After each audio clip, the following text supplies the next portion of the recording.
The good morning is one of the best exercises you could do for your posterior chain while providing insane carryover to deadlift strength. So why aren't more people doing them in commercial gyms? Well, it has to do with irrational fear of injury.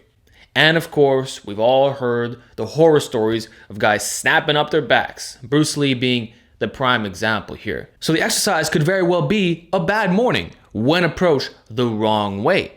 And that's really what I tend to see in 90% of cases. Which is why in today's video, I'm bringing you the good morning solution. The best ways of programming this exercise safely and effectively. So let's get right into it. My first question to you would be this. What exactly is a good morning? A bastardized hyperextension? A lower back isolator? No, it's simply a hip hinge, just like the Romanian deadlift. Yet you don't hear guys not advocating this lift. The difference is the bar is on top of your body instead of being in your hands. But if you look at the squat hinge continuum by Greg Nuckols, you'll see that from a movement pattern perspective, they're not that different. Basically, if you're able to do RDLs without pain, the same should go for good mornings. If that's not happening, it probably has to do with lifting far too heavy right off the bat. You haven't quite mastered the form yet, and you're trying to mimic the weights of traditional pulls, when that will never be the case. For the vast majority of you who watch this video right now, the good morning will be at least 50% of your RDL, and some even a fraction of that load. It's harder by design, hence the superior stimulus to fatigue ratio in general. So how do we ensure that ego lifting does not take place? Well, that brings me to my first tip. You need to start with the absolute lightest weight possible. For many, that'll involve doing nothing more than a banded good morning, as in you are standing on top of the band doing high repetitions of 25 to 50. But if you do have somewhat of a base, I'd recommend starting off with an empty barbell. I don't care how strong you are, you're gonna learn how to do this exercise right. Treat this like an RDL. Hinge at the hips, stop when the hamstrings are fully stretched. You don't need to have your back be completely parallel. Truth is, the body angle will resemble a conventional deadlift or worst case, Pendlay row. But that you have to have your nipples touch your knees. No, don't do that.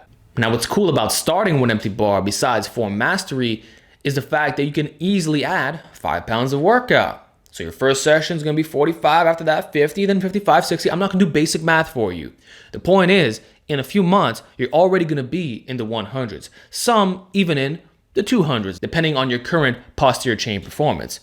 But the main benefit of approaching it this way is that you will never ego lift. The tissues are being properly loaded while not having neural adaptations distort what's going on here. So this is pretty much what I did, and I'm recommending it to most of you right now. In regards to programming, I recommend doing the exercise twice a week with varying sets and reps. One workout could be 3 sets of 8 to 12, the other 3 sets of 12 to 15, or even 15 to 20. I only advise sticking to high repetitions until you can put up some decent numbers. And in this case, I would quantify that as 185 to 225 for 3 sets of 10. Once the base is truly there, which most of you, it's going to take a long time to get to that point, then yeah, feel free to do reps of 4 to 6 or even heavy singles and triples. But that's where things can get more tricky. So it's absolutely essential. Like I'm going to say it's mandatory that you already be strong with high rep good mornings. Otherwise, you might end up squatting your good mornings and using a weight that your lower back cannot handle at this current time frame. So just like you wouldn't tell a complete beginner to do 1 rep maxes, I'm going to say the same thing for good mornings. Get brutally strong first, and then you can incorporate a more high intensity approach. But the truth is, most of you watch this video will not have to do that in the first place. You might do heavy singles on your deadlift variations, but leave good mornings as a pure accessory lift by which only high repetitions are performed. Nothing wrong with that whatsoever, and it's obviously better for minimizing injuries. Now, since we're on the topic of injuries again, I want to provide 2 important strategies that'll really make a difference. The main one being emphasizing the safety squat bar as opposed to a straight bar. The camber of the SSB combined with the hip hinge motion makes a good morning feel that much more comfortable. Anyone who's used this bar knows what I'm talking about. Everything feels perfect. I would say this is probably the most comfortable way of doing the exercise, and it also forces your upper back to work harder, which complements standard pulling quite nicely. It's also easier to learn and can be less stressful on the shoulders.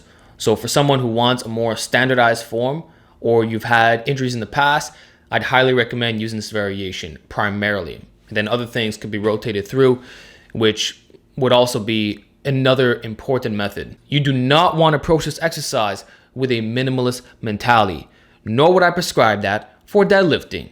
I highly recommend modifying the way in which you do the exercise. That could be as simple as alternating between SSB and straight bar, or modifying grip widths, going from a close stance good morning to a wider position. It could be adding in the Zercher position or doing the exercise off pins. Dead stop works great. It could even mean incorporating bands and chains, which is going to invert the strength curve.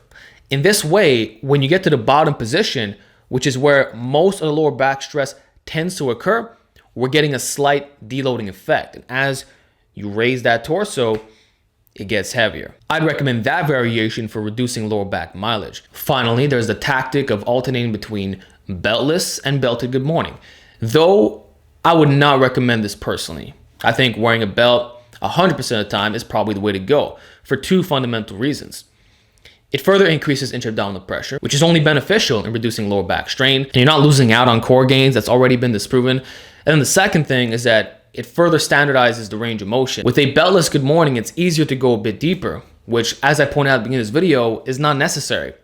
With that belt on, it's like having a massive gut be in the way, so you will feel where you need to stop. So from a form cueing perspective, it's really valuable. So I'll say that point is optional, but everything else in this video definitely stands. And with that said, there's not much else for me to say. Years ago, I hated good mornings. Didn't have the best history with the lift either. But over time, I came to realize that the benefits really were out of this world. The pros far outweigh the cons. And that's why I can't recommend this exercise enough.